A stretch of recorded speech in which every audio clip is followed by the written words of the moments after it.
ولا هاد الغلا هذا كاع ما خلاك تاكل كاع. المهم هنا هو كيسه واحد شويه عامر ناكلو كاع. حتى السلامة ولا الغلا كلشي ضوبلوه. الدجاج كان 240 ولا ب500، اللحم كان ب60 درهم ولا ب2400. الفلاح عمرو ما دار 6 دراهم الكيلو، كان تيديرها في الأول ومن بعد تيرخص. دابا 6 دراهم الكيلو، يعني في الآخر ديالو. العنب 360 كان ب7 دراهم 6 دراهم، كان إلا غلا كاع الفرنك. هذا هو التضخم.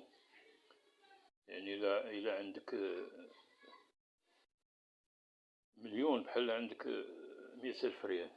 الله يدير تا ولدي الخير وصافي في هاد البلاد. أوروبا وما فيهاش المعيشة بحال هكا.